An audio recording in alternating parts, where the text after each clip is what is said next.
Hey, what's going on? Need a place to eat? Don't know where to go? Don't know what the vibes is right now? Try The Infatuation.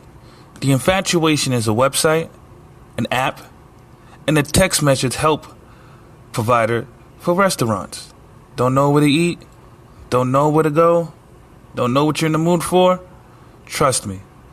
Try The Infatuation, and you'll be infatuated. New intro. What's going on, guys? Real quick, you know the ad is coming, right? Y'all know the ad. Y'all know I gotta go get this money. The ad is definitely coming. But I just wanted to say thank you for rocking out with me still, man. And don't worry, I'm not gonna stop. It's gonna continue, man. I'm gonna continue to use this as therapy to get my thoughts out there.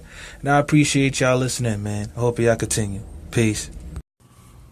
Hey, you ever thought about starting your own podcast, but don't know what to do or where to go or how to even start a podcast? Well, I got the answer for you. It's called Anchor. Anchor is the only app where you can record, edit, distribute your podcast to multiple platforms like Spotify, Google Play, Apple Podcast, and other platforms. Why don't you try it out? Just go to anchor.fm and start your podcast and become a podcaster.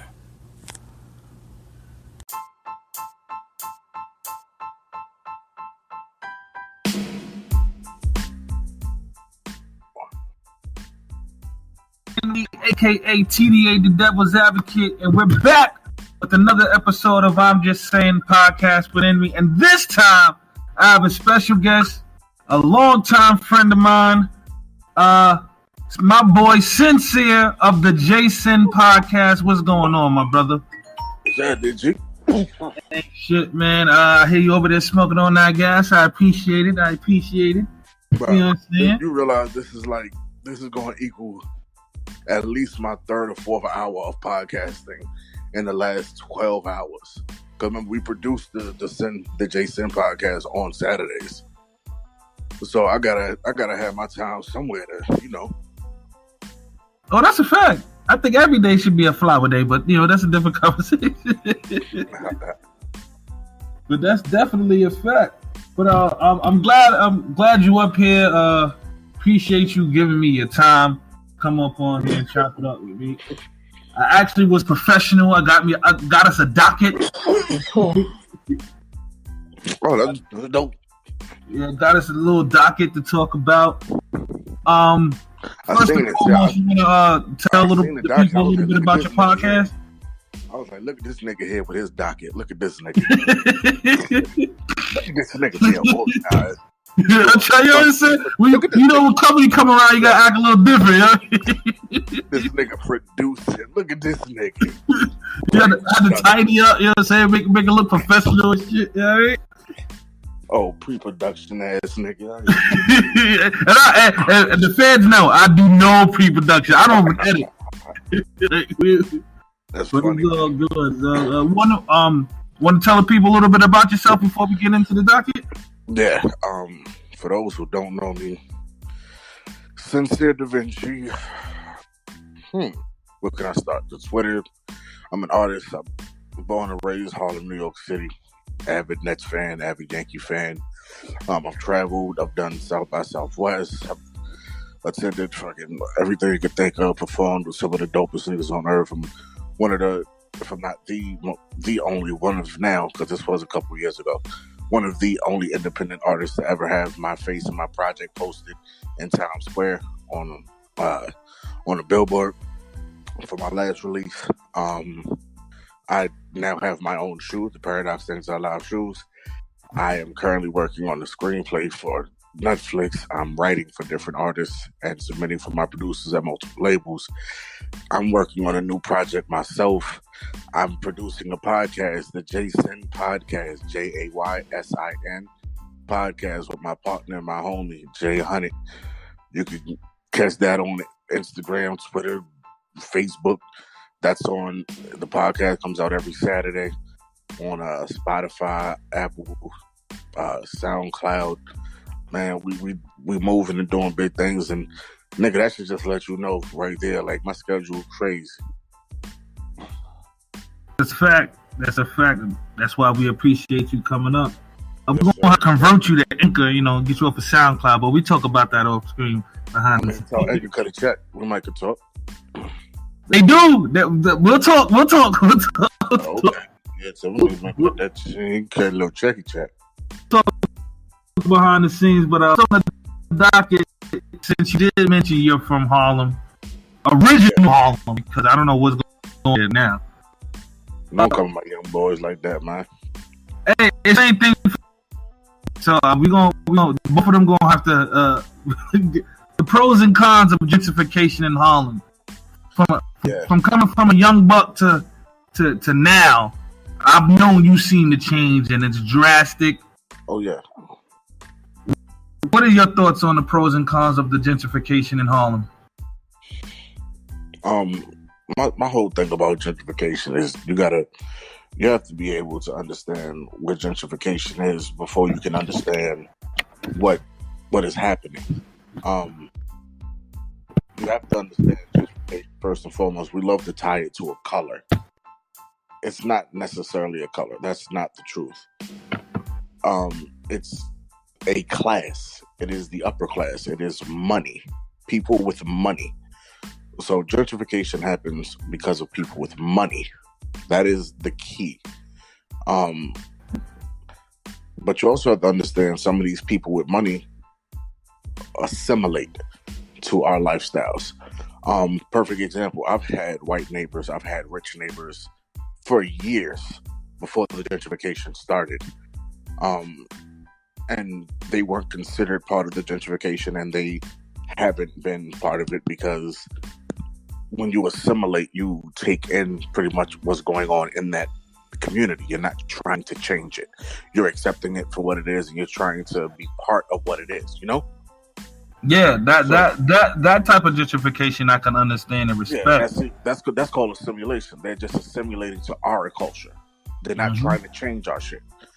Now, what happens with the gentrification is these people with money come in, and they're used to a certain lifestyle. They're used to a certain kind of bar, a certain kind of food, a certain kind of schooling, or whatever the case may be. So they bring those necessities with them, and they buy up the property at a lower rate, buy up everything, and push out the people who no longer can afford to be there. Now, the problem with that is a lot of people get displaced. A lot of people, are moved out of neighborhoods they grew up in. But the sad thing is, when you look around and you realize, like, if we had the money, we would have done it ourselves. Like, and the sad thing is, when you look at a lot of places, we all say coming up, we want safer neighborhoods for our children, we want better school, we want better all this stuff. That comes with money. You know what I mean? We want to clean up the community. We want to do certain things, but we haven't been able to do it in generations because the money isn't there in our communities. You know what I mean? The money isn't. When you say money isn't there, I don't mean to cut you off, but yeah. I mean, Harlem is known for having some of them big boys like Alpo. I'm saying them niggas. Money was in the hood. Yeah, and see the thing is, let's look at it this way. There's money, but there's not a lot of. This ain't the 70s and the 80s no more. They not really out there getting that kind of money in the streets. Not no more. You know what I mean? Mm-hmm. Not openly. Not nowhere they can do it. It's harder to clean that money. It's harder to buy up property. And a lot of these cats that's doing it now, realistically and honestly, have no intention of doing that. That's the bigger thing. The money. Also, when we're talking about changing it, these people who are coming in aren't buying like the corner store. These motherfuckers are buying up whole blocks at a time. That's money that generationally we don't have.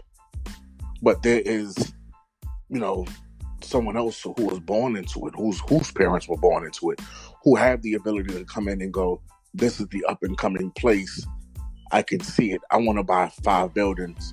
I'll pay $5 million for them each, without blinking. You know what I mean? Yeah, that's a different type of.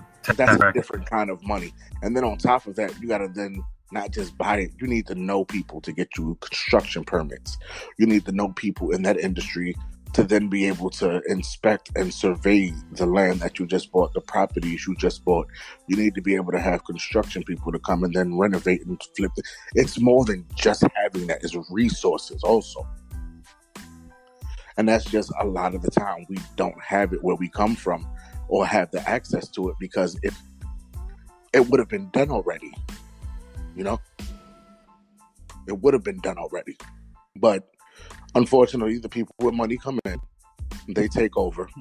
And that's the sad thing. But the good things that come along with it is, or the good things that come along with people with money,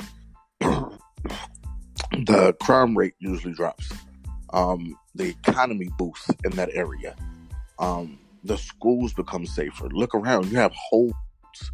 You have 125th looking like it hasn't looked in years. That is a fact. Booming with new businesses, new jobs, new stores. And what does that mean? More jobs in the neighborhood. More jobs. You look around, there's Harlem Children's Zone. You know what I mean? Like, that's more opportunity for our children. Different operations and different things that are able to now happen in our neighborhoods, in our community, because there's a higher influx of money. Your kids are going to school. See, that's the one thing I respect about Harlem, to where when the shit started shaking or changing up, the gentrifiers, if you will, didn't segregate themselves. Right. Now, as far as where I'm from, Marcy Projects, Bed-Stuy, Brooklyn, there was a time where, and I'm talking about old Marcy, not the new red benches with the black fence Marcy that y'all see today. I'm talking about blue wooden seats, gray gel gates. That Marcy. Jay-Z growing up in the hood, Marcy. That Marcy. Oh yeah, now that it was hard for a white guy, you know, to even just walk by without being bothered. And then one day, I remember I was coming home from summer the lunch, you know, and it was 10 niggas in trench. It's middle of the summer. 10 niggas, full suits on, trench coats, walking right by in the hood like it was nothing. And that's the day I realized, oh shit is changing. Oh yeah. And 10 years after that, I realized they own the whole Park Ave. Exactly. The whole Flushing Ave. Like, you can literally go from Marcy Projects, you'll see Marcy, you see the gritty, grimy, whatever. Then you will literally cross the street into a whole new fucking world. Oh yeah. And we literally don't exist to them niggas at all. Like, across the street doesn't exist in their world. No. They have their own police. They have their own doctors. Their own ambulance people. Some niggas got their own police. Yeah, yes, these dude people, these Jews. Matter of fact, a security company that I used to work for, the owners of that company lives in the community. He's one of the officers for the community. They have their own, like, if they got to call 911, specific officers come to their neighborhood, not ones from across the street. Them niggas is, get the fuck out of here. They have their own ambulance. This shit doesn't sound like Co-op City, nigga. It's basically probably what it is. It's shit is way different. Put it like this: say if I got shot across the street, they would literally they couldn't do, like the lady explained, she couldn't touch me. You know, if she wanted to help, she couldn't because of their, you know, beliefs and rules and shit. Like, I would literally have to cross the street and wait for the ambulance. That's crazy. That's absolute crazy. That's absolute madness, man. And every year I'm noticing it went from 10 to 20 to now it's like they be walking through by the hundreds like it ain't nothing. Like they own the joint, which they do. That's the crazy part. They started with one building. They own fucking everything from Marcy and Flushing all the way to downtown Brooklyn. That whole strip is theirs. Yep. That's how it happens. But my biggest thing is we have to understand, like, the same way they move in our neighborhoods, we've been striving to move into theirs forever. Like, and we can't though. We used to get looked at crazy for wanting to be, you know, if you were the only black dude in the neighborhood with their house, they looked at you strange. But that's where you wanted to move because it made you feel safe, right? Mm-hmm. Like, that was it. It made you feel safe. You knew, not necessarily safe like you were safe away from danger, because white people are a whole different type of crazy. But we talk about as far as like allowing you to have those things we just spoke about came with gentrification. You know, your property value is gonna stay good or increase. You know that the schools are gonna be good for your children. You know that there's gonna be good supermarket, good all that shit that comes with living in those neighborhoods. You want that for your children. So the difference is it's now brought itself to us, and we aren't exactly welcoming it as well as, you know, you thought. Well, as a realtor, I welcome all gentrification. The more gentrification in other hoods, the better the property value will be in every hood. So please continue to gentrify. Gentrify out there. I'm saying you be taking them tests and shit on the online and shit, right? Yeah, that's I'm taking the classes online, so I just be posting them my exams and shit. Yeah, I be saying that you take the test and shit, you be putting up all them bum ass grades you got on that screenshot. Nah, them grades ain't bum ass grades. Look. Yeah, you got super mediocre grades. You know how hard. Hold on, first of all, I be in the 80s and above. It's very rare. It's very rare. You put up, I think you got a 6 out of 10. Nigga was like, it passed.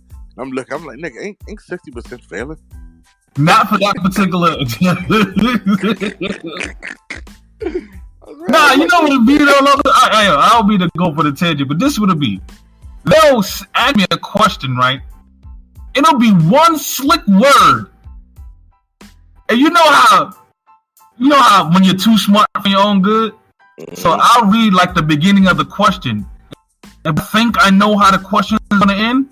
I don't even read the rest of it. And I go, oh, that's the answer right there. And then I go back and look, like, oh, they added a little flip at the end of that sentence. So it's not like I don't know the answer. It's just that I'm being too fast. So I fuck around and get the answer wrong.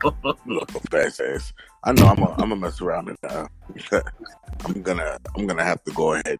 Sure, if I ever have to sign a contract with you, I'm gonna put all the money and all the everything I'm gonna steal from you at the end of the contract. Oh no! I'm reading them 3 times with a magnifying glass. I would just be like, I just want sign it. It says that you can have 100% of all this shit. I don't get no for life. You gonna get over. My biggest show, I'm reading them contracts 3 times with a magnifying glass. I ain't trying to get nothing. So can I ask you a question about the gentrification? Let me ask you this. Yeah. As a father who has his children in this environment, who has come up and seen how it has changed through the years, although the gentrification isn't due to us, honestly, do you feel like your children are better off? The adult side of me says yes. Okay. The grown man side of me says yes. The nigga part of me says no. For the simple fact is, if my children are anything like how I was when I was younger, which is, welcoming, happy-go-lucky, wanted to be friends with everybody, that could be cool, but I don't know how that white child was brought up. I don't know where that background is from. I don't know if my daughter walking her friend who's a white girl home from school, where she gets to her friend's porch, how would she be treated? I mean, I understand I shouldn't think like that, but still at the same time, there's something to think about. I mean, you're still a black parent. Like, don't get it wrong. You just are trying to protect. We try to protect our children and our families, especially as men, from a good one, I should say, as men, the good ones, try to protect them from everything possible. Like, some of the things that we're protecting them from don't even sound realistic, but you worry about them. Any parent should, and it's not, in today's day and age, it's not scary to think, as the black friend, if their white friends were to go off and do that,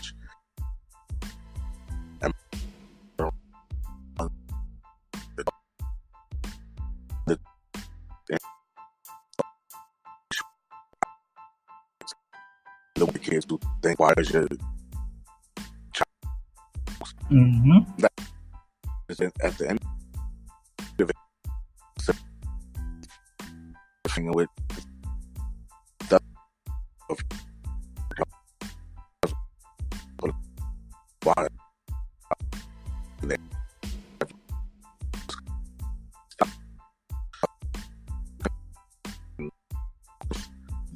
yeah.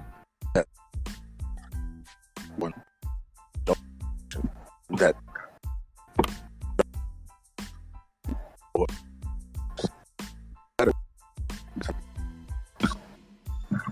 better to get away from that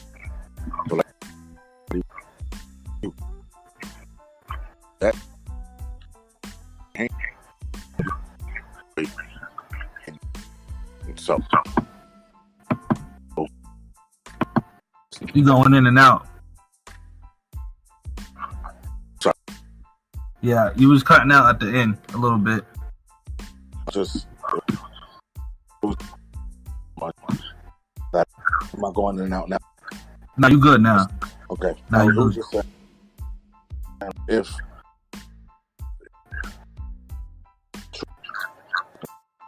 you can teach them how to, and it's still a correct.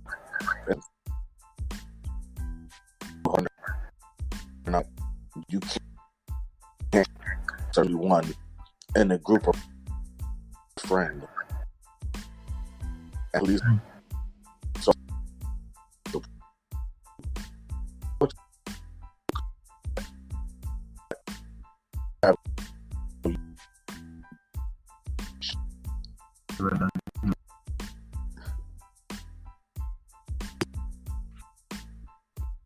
on the side note, bro.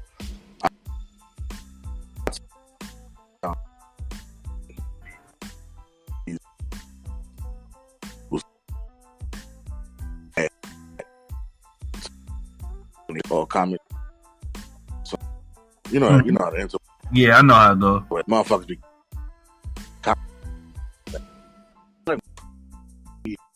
you see somebody you don't know who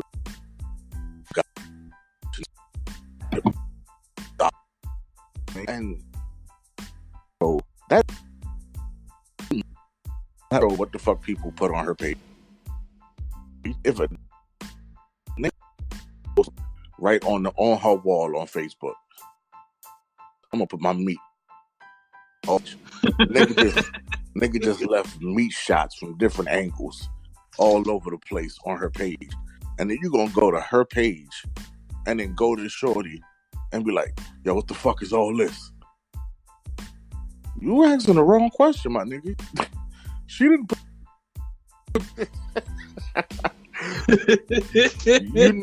What you need to be concerned about is her reaction. You need to be concerned with how they reacted, because they didn't set the initial situation. This is how you react. Now, if under all those dick pics she got happy, she got the heart eye with the smiley face, or she got the thirst button, the thirst emoji, then you might have a little situation. You might have a problem on your hands, man. You might got your little Tatiana out there. I'm just saying. Exactly. You might have a little situation. But if you might not think you was the nigga you thought you was. I'm just saying. You go into the motherfucking comment section and she done hit the nigga with the, if you don't get the fuck out of here with, like, then she do what she's supposed to do. She can't control the fact that the nigga put the picture up, but she can control how she reacts to it. Your children can't control being profiled or being the only black kid, but they can't control the situation, how to react to it. That's a fact, and I just hope and pray to God that they react totally opposite on how they dad will react, because they dad going to jail. Definitely. We hope so. We would hope that we do well for the kids and that they prosper in a way we haven't. Yeah, I'm definitely going to jail. All right, hold on. Is it weird that I'm literally walking around hoping a situation happens one day to where I can let these niggas know that I'm not for the shits? You know what's funny? I want to say that used to be me with everything.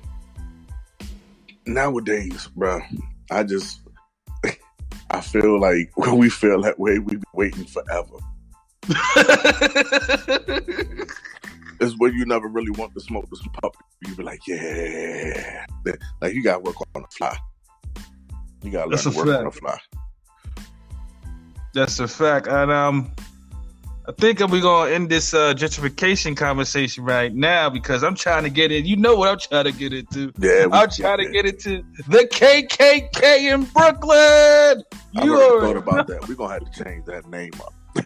I'll leave it at KK. Maybe Triple K. I might put Triple K. We motherfuckers call it motherfucking BKKK. The K, yo, I honestly was thinking about getting like a picture of 3 KKK heads, but just changing instead of white hoods, put them black hoods. Nah, they still got black hoods. They still got black hoods. Fuck that. And I was gonna put the name on. I was gonna put the name on top of each one. I'm just gonna put KD, Kawhi, Kyrie. If you don't bother to listen to this podcast, and just seeing black athletes' names on white KKK hoods, bro, that's gonna send out the wrong visual signal. That's why I wanted the black hoods. Even the black hoods gonna send out the wrong visual signal. You gonna fuck around, scare everybody away. But in case people don't understand what we're talking about, I'm gonna have Sincere please just break down for the people. The KKK in Brooklyn is basically a saying for that the Brooklyn Nets is about to get a few of them niggas.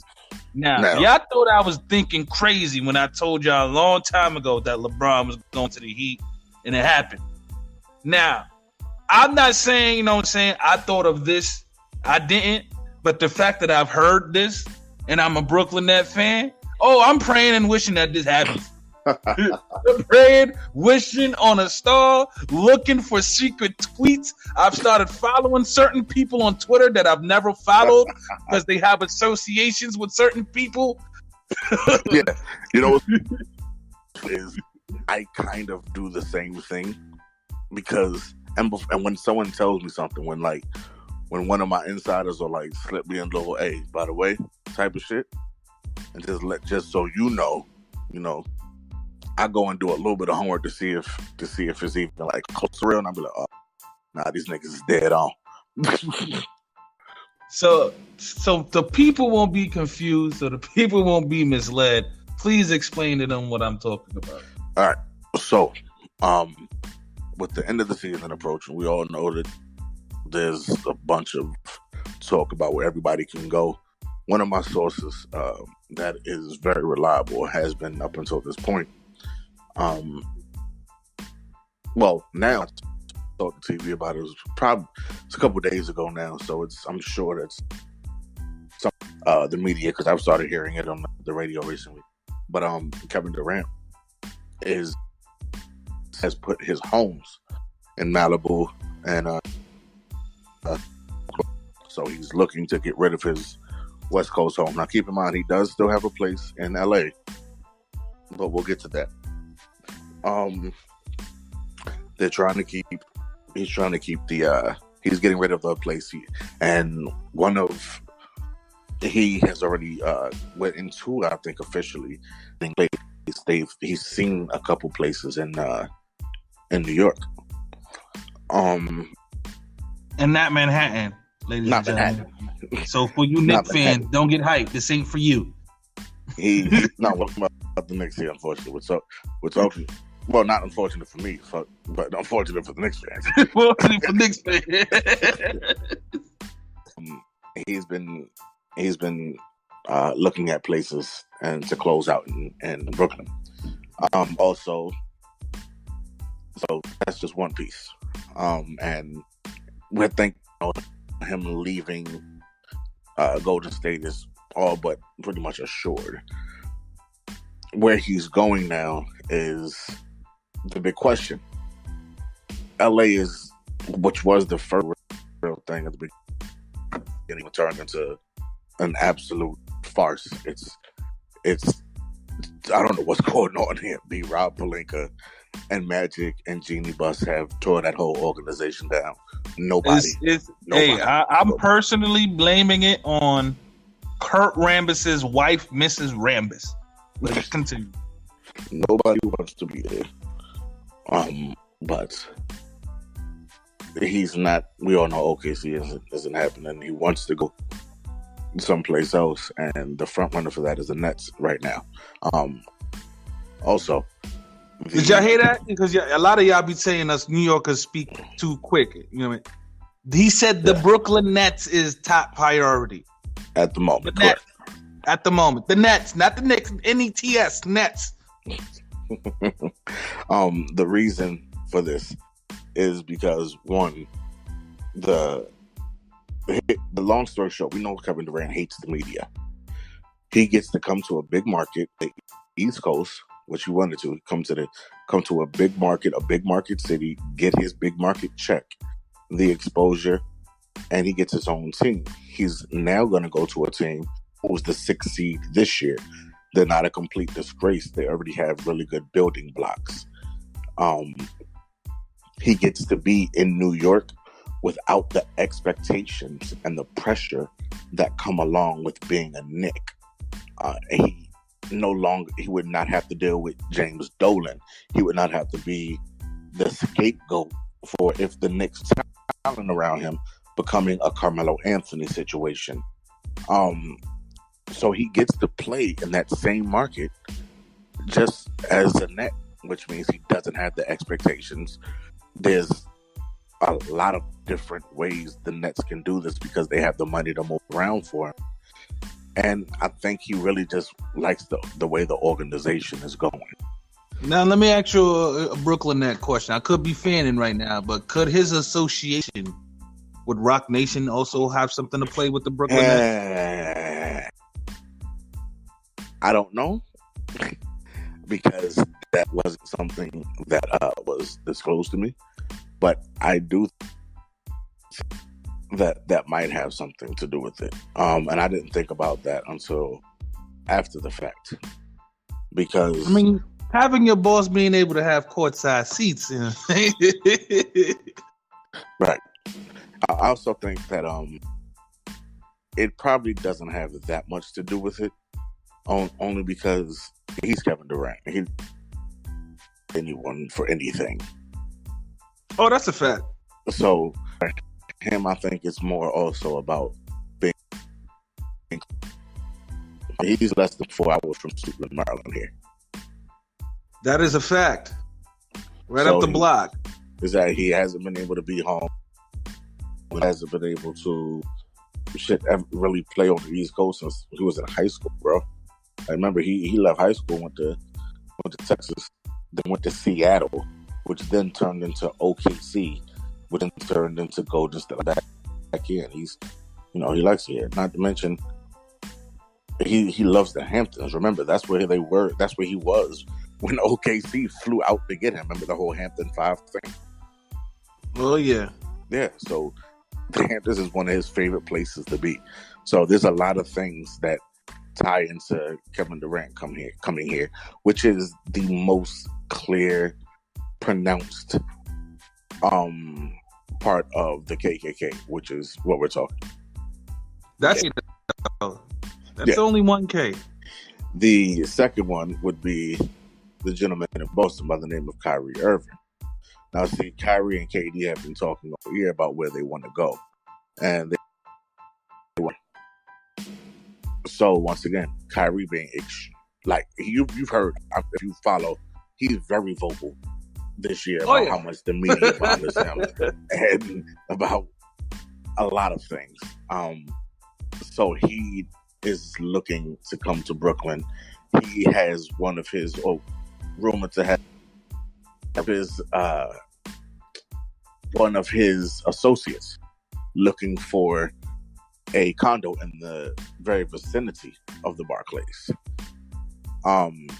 Then on top of that, you also have that apparently Kyrie Irving's team isn't answering any phone calls from the Knicks. So he sure as hell isn't looking to come here to be with a franchise he won't answer the phone for. Now, what I heard was by accident that he accidentally stored their number in his phone under Scam Likely. I mean, so that's what I heard. That's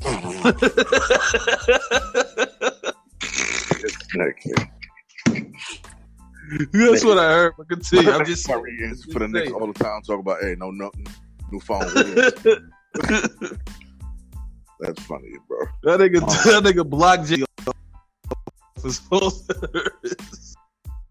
That's so funny. So I feel like, okay, so Kyrie, and then the third K that is, I think the biggest is currently who's killing in Toronto is Kawhi Leonard. The Claw. Kawhi Leonard's not very well. Let's not say he's not happy. He's in Toronto. His back hurt. Long story short, he wants to have a long career. He wants his career to go past 3 seasons from now. And if he has to carry a team on his back the way he's doing now, he won't get past 2 more seasons without pulling a herniated disc. So he wants to go somewhere where he doesn't have to carry the people on his back. I'm gonna go ahead and let TV keep that as the synopsis. Because it's a lot easier than everything I was gonna say. It sounded a little bit better too. So yeah, like you said, and it's not that he's definitely coming here. Let's stop that. He is the least likely so far. But once again, the whole thing is he wanted to go to the Lakers. He wanted from one. Absolutely no one is looking at the Lakers in free agency. The term has been going to quote unquote be throughout, because it's going to be through a trade only. So whoever they get is going to be from a trade, not anybody willingly wanting to go to that situation. The Clippers do look good, but once again, you get a system where no other real star requires him to pretty much do what he's doing with Toronto, where he just came from. He know what it's like over there. You're not getting that done. So apparently his uncle has been talking to some folks and Kawhi, and he's been wanting to move, and this may be the place for him now that they may be landing KD and Kyrie, which is one of the bigger concerns, him not being by himself. Now here's the serious part. By this all being done soon at the end of the season, don't forget the Nets got their picks back starting this year. Their high picks. There is still the situation of D'Lo, which they will be looking to move to Phoenix for Josh Jackson and some who just got injured, by the way. So hopefully he recovers. Who just got injured, by the way. So hopefully he recovers. Yeah. So now you're talking about you have 7 free agents. You have traded D'Lo or a power forward, and the money is there to stagger contracts for all 3. Meaning that while pretty much the roster is there, because there are so many free agents, nobody is necessarily guaranteed money. You can give them the contracts. You would start with Kevin Durant for his max contract spread out over the course of however many years. And you would then give the other 2 their full contracts, but pretty much pay them on the back ends coming up. And one of them might have to take a small pay cut, but it wouldn't be career changing because all of them are now coming to a big market squad, and they know as soon as they got here that media money. Jerseys is, hey, listen, one of you, I'm letting you know now, one of you K's come here, I'm probably gonna have the first jersey off the rack. And jerseys is out of style. I'm bringing them back. One of you niggas up. You know that.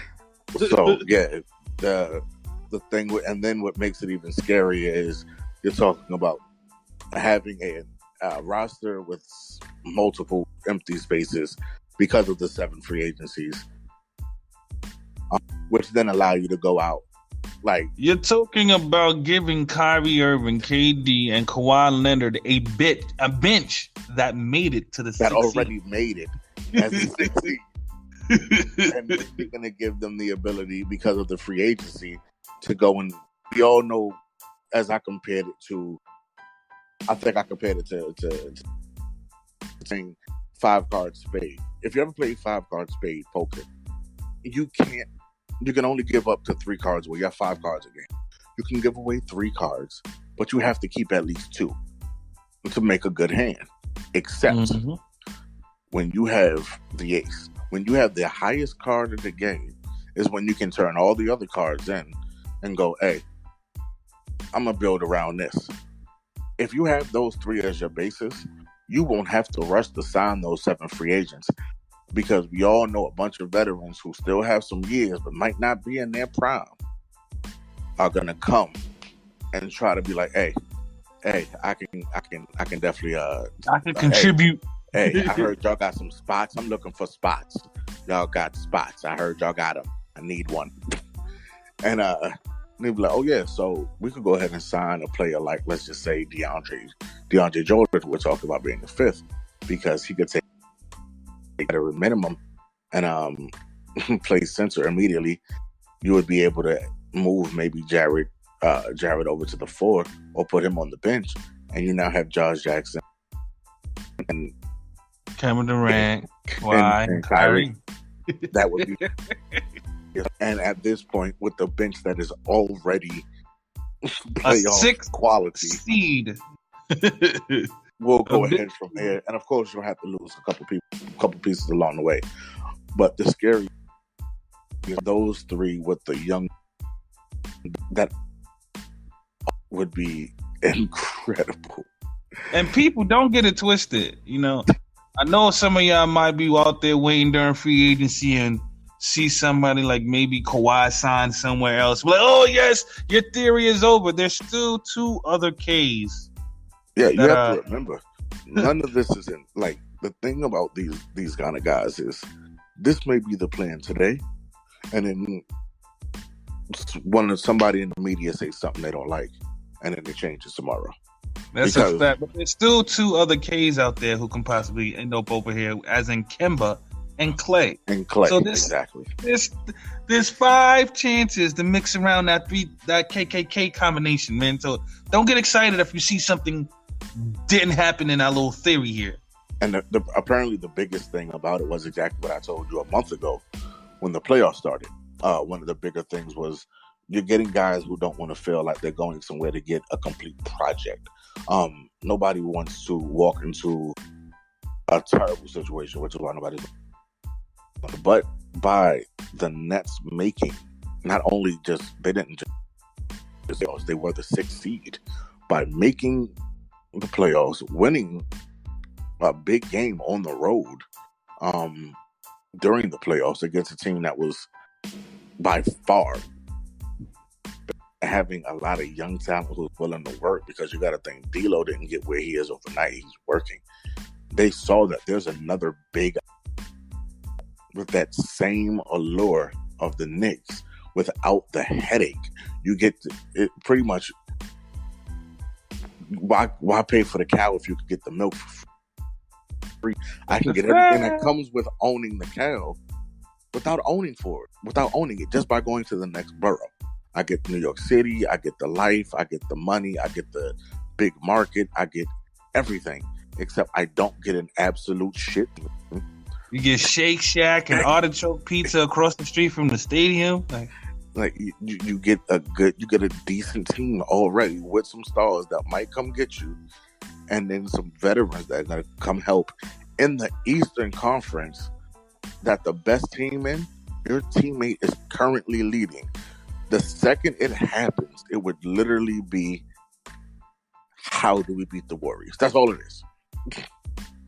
Cause ain't nobody in the East beating them niggas. Nah, fuck no. Nobody else in the league is beating them niggas. Nobody. Nobody. Do y'all hear this? Y'all already know I'm over here grinning, smiling. Think about if we do get DeAndre Jordan, and that's a far fetch, but that was the name we were throwing around because we say he fits well in the offense, and he plays for a team that we know he could be trade bait from. DeAndre Jordan has no tie with this situation at all. Let us go ahead and get that set. This was a conversation we were having. I just want to put that out there so it doesn't make it seem like we're selling false information. You know what I mean? Oh, yeah. We're not saying, because there's about 7 other people we got on our list who fits the system as well, besides DeAndre. It's just DeAndre's, I think defense, that was the conversation. He's a savage defensively down there, and he's only 30. So he's young enough to still be good and old enough to know better. He's knowledgeable. So when you get a guy like that who runs in the offense, and then you look at how he shuts the paint down with Jared Allen, his long, lanky, big defensive ass, and the claw, bruh. You talk about lockdown? Come on, bro. And even if you just for the fuck of it, just simply, just throw in there for the fact that Kevin Durant is still 7 feet tall with a damn 8-foot wingspan, and you realize that these niggas probably there's nowhere you can go without to get a hand on you somewhere. Yeah, this is, man. I'm over here cheesing. I'm ready for this playoffs to be over. Like, I ain't gonna hold you already. For Kawhi or whoever gonna win. Then, Kawhi leave. That's step 1. Kawhi leaving. I'll be excited when it happens. Yeah, but man, it'd be good for New York basketball. I feel like realistically, I feel like part of insider. I feel like part of it's not gonna work, but I don't know what part of it's not gonna work. I don't know if it's gonna be we have to give up a lot of the bench, if we have to give up, I don't want to give up Karis LeVert and Spencer Dinwiddie. Exactly, but let's say we want to get somebody in a trade because we didn't get enough people we wanted on free agents. Those are going to be who they're coming for. Do we want to hold that in contrast to? Oh, sorry. But perfect example, I think it was Jared Dudley is on a contract for 2 years, 10 million. Do you think I'm keeping Jared Dudley if fucking if goddamn Greg Monroe or fucking Andre Drummond goes, hey, well, not Andre Drummond because he's still in his prime. We're talking about someone right at the end, on that border, on that cusp. You're talking about getting, let's say, Greg Monroe, hey, I'll come there for 2 seasons for $3 million. Nigga, what? Greg Monroe, if you don't get your big ass over here, get your big ass over here, Greg Monroe. We fuck with you. We fuck around. We give Greg Oden the contract. He act right. We got contracts. Greg Oden in the big 3, living it up right now. Bro, we got contracts out here. Y'all holler at us. I want some of these contracts. We got them things for sale on this side, Jim. That's a fact, man. I'm just so happy for New York basketball be looking right. And speaking of New York, though, don't none of you niggas ask me about these floor seats. I'm not taking none of you niggas. We're switching over. The state of New York hip hop. Mm-hmm. Where we at, man? Where we at with it? And where we at in this industry? This is a simple question. I love this. I love it. But there's a way to simply say this. This ain't for you. What's happening ain't for you. What's happening right now ain't for you. It ain't for me. It ain't for. It's for the young youth, the consumer, who are. When was the last time, TV, you got up and took your ass to a music festival? Shit, I ain't going to none of these little niggas music festivals. But that's like, when was the last time you did that? When was the last time you spent money on merchandise? Like, when you went out and bought a nigga's shoes or hats or sneakers or whatever. Well, I mean, not musically, but the Joe Budden podcast. Well, his hat. Well, yeah, but that's slightly different because you're talking about podcasting. We're talking about music in general. But shit, it's been eons.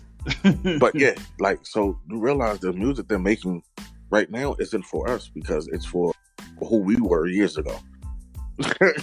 Like, think about your prime. Think about what was out. Think about what was on the radio.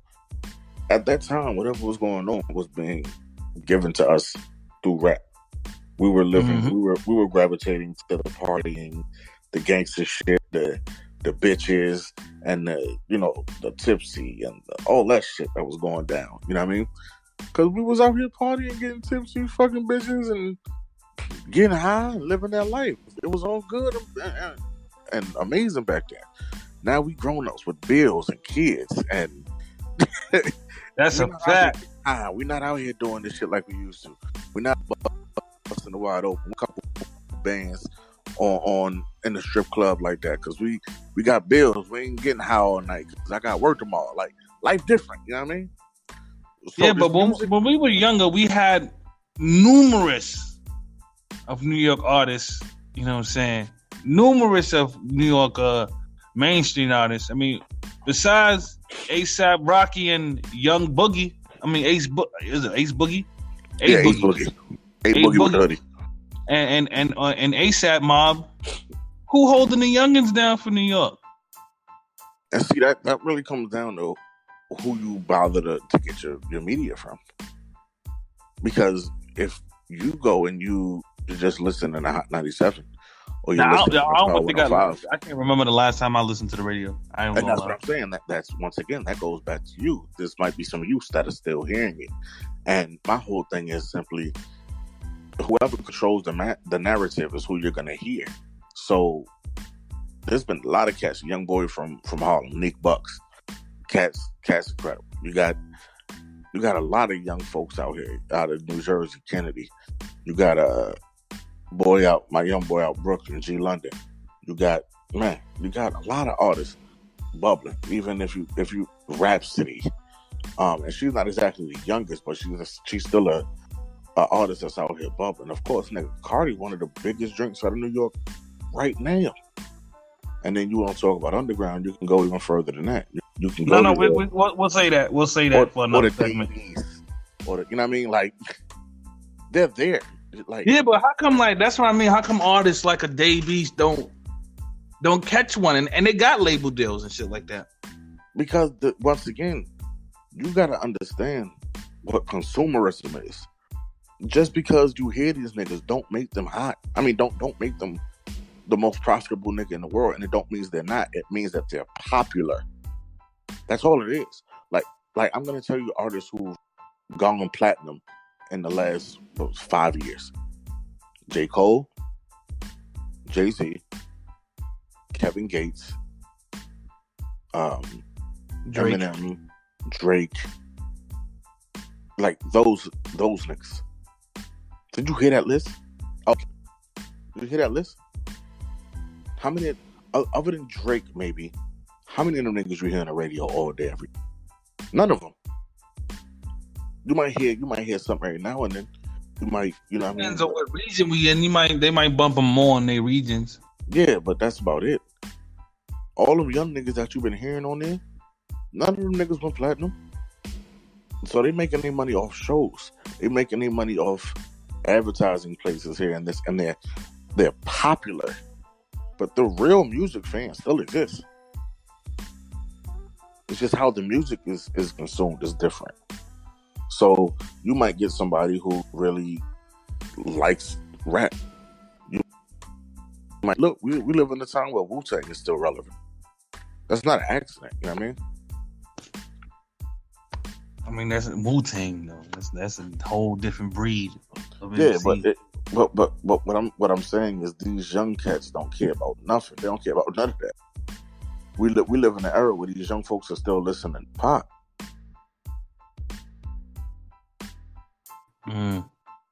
So there are fans out there, and people will recognize the real talent when they get it. But the thing is, the radio is all about pleasure, and the mainstream shit is about pleasure and entertaining you.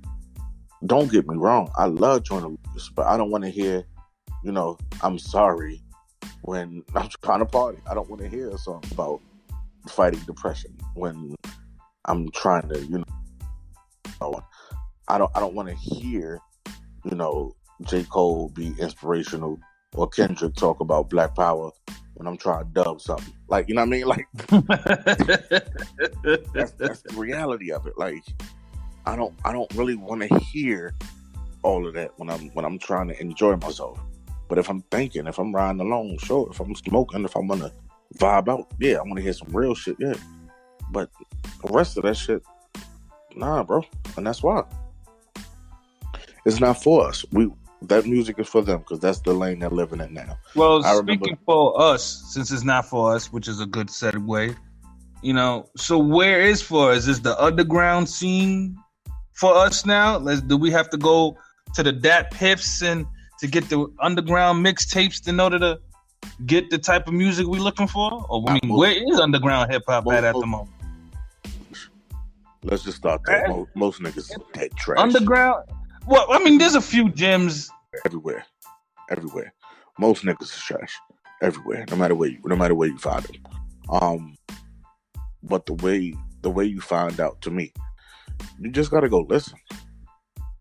You just gotta go out there and search. You gotta go listen. You gotta be willing to listen, because that's the hard part. Because when you got 19,000 niggas who sound the same, and you're right, but maybe out of that, you'll hear 3 that are absolutely incredible and new to you. Maybe those will be the new Jada, the new so and so, in your realm of entertainment. Because right now I'm following, as far as young people or the youngins, I'm following like the Team Griselda, Benny Blanco's, 38 right. Conway. Yeah, Conway. All of them, like I follow them, but that's about it.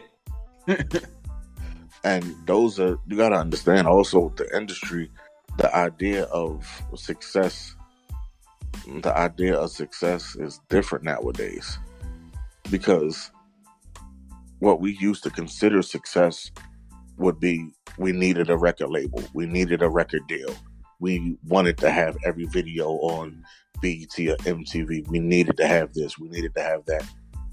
That was success in the music business before. That's the fact, and we used to laugh at certain people, like quote unquote, salute to Tech 9 from Kansas City, Missouri. He was setting the blueprint that we laughed at, to where niggas is trying to adopt that blueprint today. Yes. And that's the point. That's the point. Like, in today's day and age, all you need is a laptop and social media. You can get directly to the consumer through instant gratification on social media, through websites, through everything that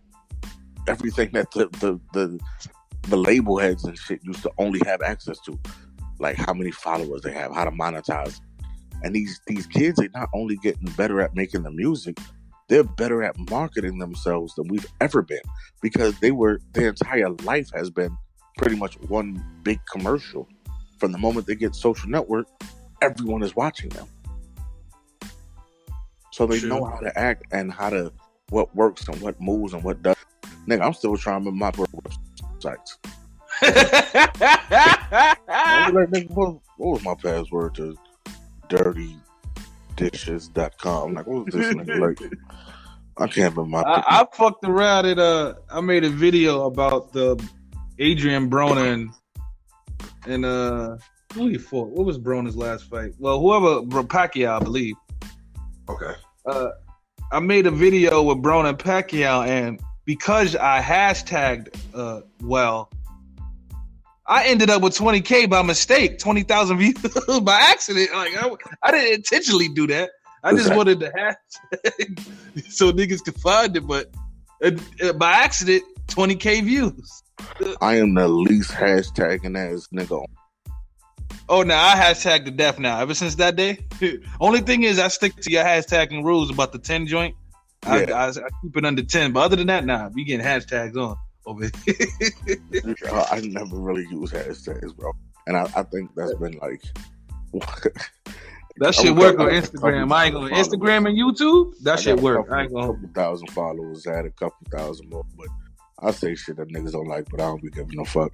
And I'm kind of boring because I don't be posting every day. And in that world, I'm an old man, B. That's a fact. I can't. Day. I be trying to keep up. That shit is too much to keep up with. Yeah, like niggas be posting up every hour. I got like 8 days worth of selfies I've taken that I ain't posted up yet. Nah, you be on it every day, my nigga. You get your selfie out every day.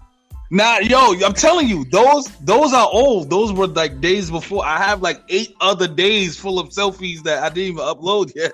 Nigga, every day on my feed, I guarantee to get from you. I guarantee to get you one of these selfie pictures of you looking depressed in the bathroom. And one of these bum ass grades from your real estate thing. We ain't doing that. My grades is good. My grades is good. Speaking of grades, though, every day on my motherfucking timeline. My grades is good. Matter of fact, after we done, I'm about to do some more homework. We can pull some more. I ain't even mad. You know, matter of fact, I literally have 2 more exams that I took pictures of. I ain't post yet. Like I literally keep them shits to yourself. We don't care about them shits. You might want to see them shits. You gonna give me a real estate license when I see them? Hey, shits? I'm trying to get my hashtag going and get one of these agents to pick a nigga up. Yeah, I ain't mad at you, bro. Do what you gotta do. Just keep that shit to yourself. Unfriended nigga. Speaking of grades, though, you know what I mean? How do you grade my Jets? I say my Jets because I don't know if you're a Jet fan, but how do you grade I'm a Cowboys fan. Jets off season? They did well. They're gonna have some hurdles. They're a young team and they're adding. Oh, you going in and out again, brother? You said what? You sounding like a little robot right now. How about now? Can you hear me? Nah, I can hear you. You're just sounding robotic. I don't know if is that any better? I don't know if it's Discord. I don't know if it's the signal. Is it any better? Nah, it's still. Hold on, give it a second. 1 second.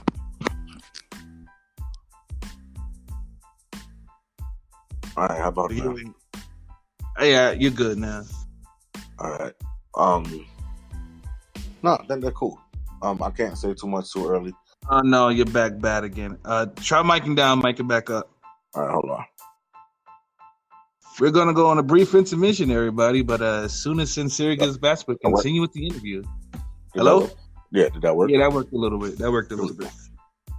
It's weird because you have a young team with new players. It's really hard to say how they're going to be because not only have they not really played with each other, they haven't really played in the NFL at all.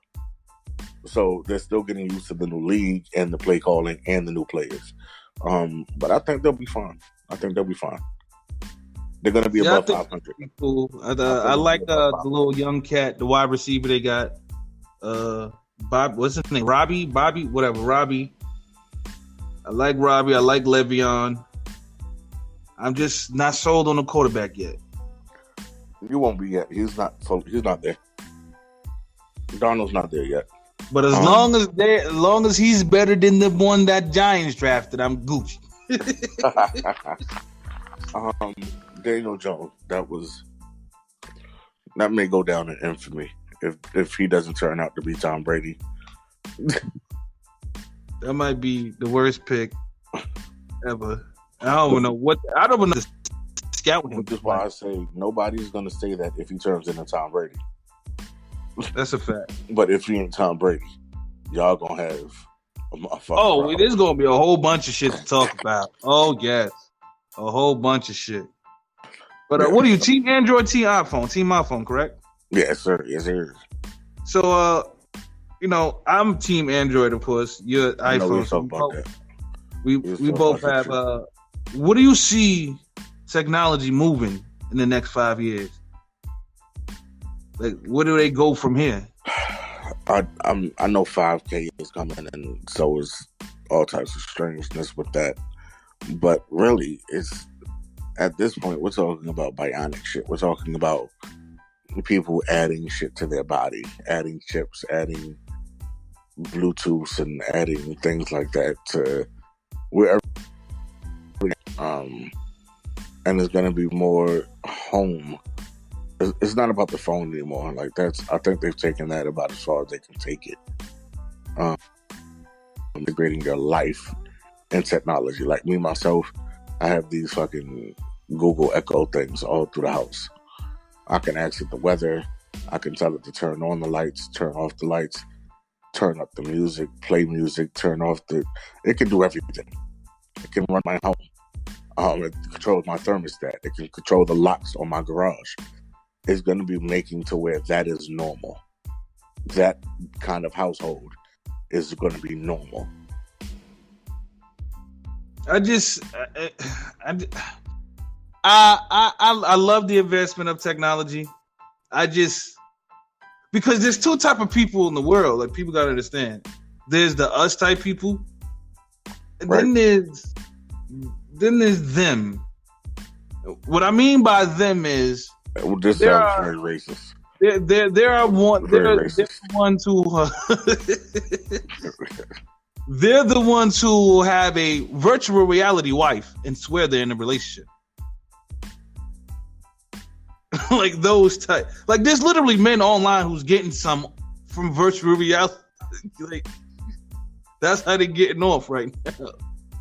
True. Which is nuts, because I think that eventually is either going to be people in the real world or people in an alternative world where it's just nothing but their bots and computers and whatever in their crib, and then when they get outside, it's going to be different. Oh yeah. Like, it's a lot different when you get outside. That's why we try to take the damn tablets and shit away from the kids now. Now go outside, get on a swing or something. Cause niggas said go outside, get some air. Cause it's different, man. Like, I don't want them consumed in the world to where we don't really got no control over it. And two, once they in their room on their phone, you don't really know what they're watching, what they're doing. No idea. You have no idea. Like, one day I feel it's gonna be a robotic president. I swear to God. Like, like it's gonna be president who's a robot. I think that's how the killer is gonna control the new doll and the new Chucky reimagining. I don't think it's gonna be possessed. I think the app itself is just how the doll will be controlled this time. Which isn't far-fetched, because I remember, this had to be at least 12, 13 years ago. There was some I forgot the name of the toy, but it said 4 or 5 phrases, the child's name, hello Zana, good morning, stuff like that. But right. We literally had to input what to say on the computer. Oh yeah, I remember that. So instead of, like you said, technology has advanced so much since then to where instead of having to type it in on a computer, I probably just got to type it on my phone and sync it with the Bluetooth, and now the toy's saying what I wanted to say. Yep. And that's exactly how it works. It's going to be about integrating everything. My phone has my whole schedule. I don't even have to tell you what to do after it hears me talk, or hears my voicemail, or hears me on the phone. It'll say, shout out if I was talking about having a be somewhere at 8 o'clock. It'll be like, oh, I was setting an alarm for 8 p.m. tomorrow.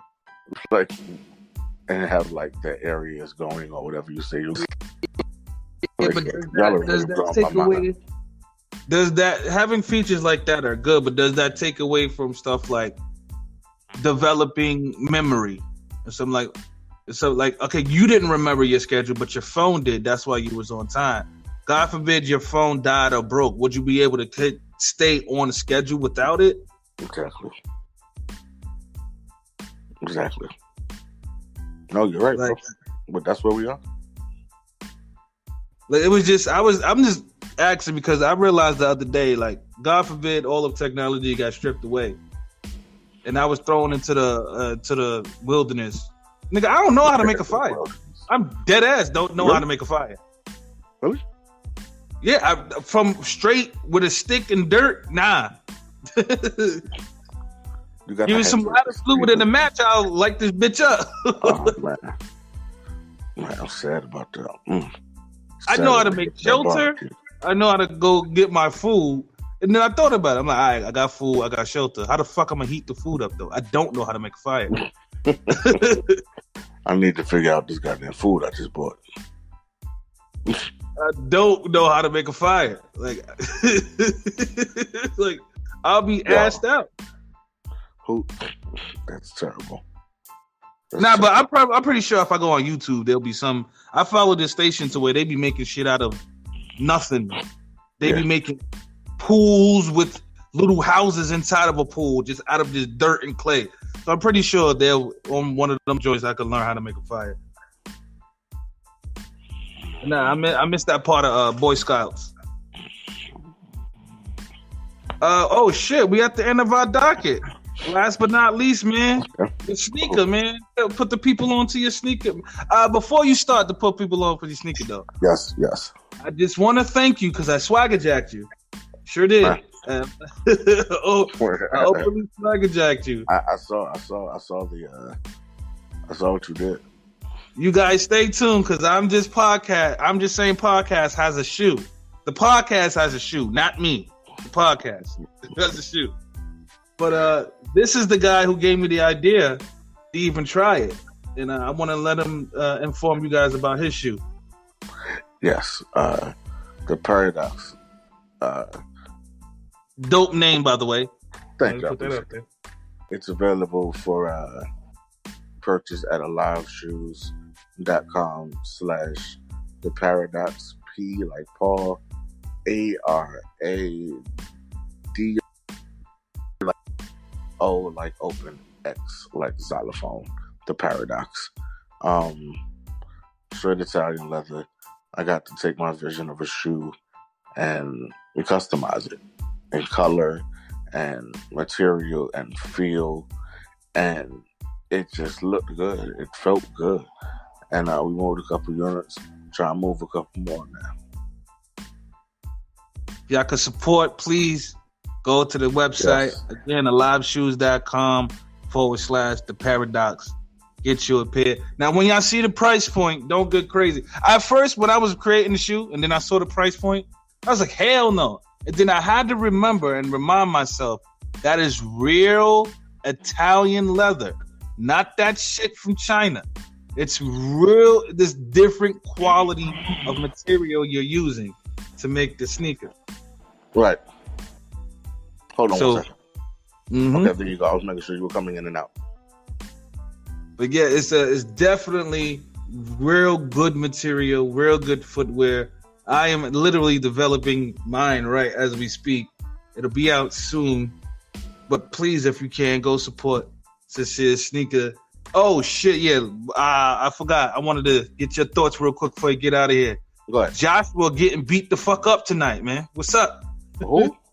Anthony Joshua getting beat the fuck up tonight. I don't even know what that is. Anthony Joshua was the boxing heavyweight champion. Oh yeah, he's the he lost now. Right? He's nothing now. He lost. He was the European kid, right? Yeah, he let Andy Ruiz Jr., aka Butterbean Jr., beat him the fuck up and TKO'd him in the 7th round. I don't know. First and foremost, I don't know how these motherfuckers are still going 7 rounds. Okay, you done hit me one too many times in the 3rd, and I done just fell and stopped acting like I could get up. Like, I'm tired. I'm tired. I'm hot. No. I just peep what's in the middle. Man, it's crazy. That's just funny to me, but yeah, that's how my mind goes. Hold on, there we go. Yeah, now that I wanted to see him and Deontay Wilder. Deontay Wilder and Fury re-signed. I saw. Yeah, I was following. Yeah, they re-signed. I mean, there was more money there, especially now after this nigga done got knocked the fuck down. Oh no. I guess Wilder knew something we didn't know. And the crazy part is, Anthony Joshua, I swear to God, his last TMV interview, he said that after this bout, because he was already, I think that's what he fucked up at. He was already looking past this bout. He said, after this bout, I want Wilder. That's exactly what he said. He said, it's time after this fight with Ruiz. Well, me and Wilder need to sit down and sign the paperwork. Well, I don't think Wilder gonna sign the paperwork. Nope. Shit, if I was Wilder, I ain't gonna hold you low key. I was like, yo, Fury, do me a favor. We gonna have to just cancel this for right now. I'll get back to you. Let me go fight this nigga and become the unified ultimate heavyweight champ. I ain't got worried, but I got the belts. Then me and you could go at it for all the belts. I mean, in essence, in the theory, it works that way, but we both know that's not how it works. Yeah, I know. Because that means you want me to sit with no... A bigger purse, though. We got a bigger purse, though. Yeah, but what if we don't, though? Bruh, I just won all the belts, and this is me, Fury versus Wilder, too. We got the bread. We gonna get this bread. This is going to be a decent fight, but it's not going to live up to the hype. You don't think so? I'm excited for Wilder Fury 2 better than the first one. But that's because I know who Wilder was, and I didn't know who Fury was, and I was underestimating him. I just thought it was a nigga coming in for a payday. I didn't think he was an actual true heavyweight. Yeah, niggas. I've been saying Deontay Wilder is the truth, and I'm just. Bro, he's an anomaly, bro. The nigga's 40 and old, and he has really no boxing skill. He's an anomaly, bro. His knocking niggas. His knockout rate is 97%. So there's a huge chance he get in the ring with you. He gonna knock you the fuck out.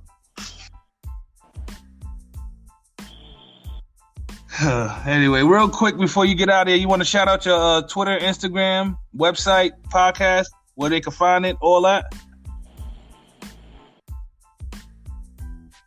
Sincere?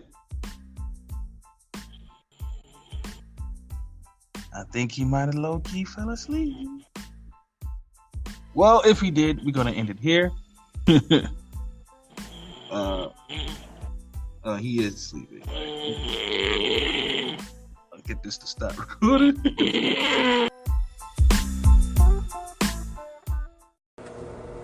Come on now, y'all know I had to give you a new outro if I gave you a new intro.